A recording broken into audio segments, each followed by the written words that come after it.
আসসালামু আলাইকুম everyone, hope you are well and doing great with my channel. আজকের এই ভিডিওতে আমি আপনাদের সাথে শেয়ার করব একটি অ্যাডভান্স ইংলিশ স্ট্রাকচার। সো ভিডিওটি না টেনে শেষ অবধি দেখুন।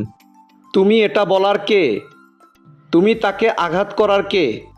সে এই বিষয়ে জানার কে? তুমি তার সাথে দেখা করার কে? এই প্রতিটা বাক্যে যে জিনিসটা কমন আমরা দেখতে পাচ্ছি সেটা হলো তুমি কে। সো যখন আমরা কোনো সেন্টেন্সে এই ধরনের বাক্যটি দেখতে পাবো সেক্ষেত্রে আমাদের শুরু করতে হবে হু আর ইউ দিয়ে। এই টাইপের বাক্যগুলোকে ইংলিশে বলতে হলে সেন্টেন্স স্ট্রাকচারটি হবে who plus am is are plus subject plus to plus ভার্বের প্রেজেন্ট ফর্ম। তুমি এটা বলার কে? Who are you to say that? Who are you to say that? তুমি তাকে আঘাত করার কে? Who are you to hurt him? Who are you to hurt him? সে এই বিষয়ে জানার কে? Who is he to know about this? Who is he to know about this? তুমি তার সাথে দেখা করার কে? Who are you to meet হার?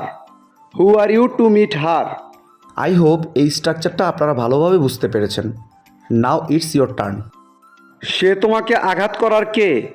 সে তোমাকে আঘাত করার কে? এই বাক্যটি ইংলিশে কী হবে আপনারা কমেন্টে লিখে জানাবেন।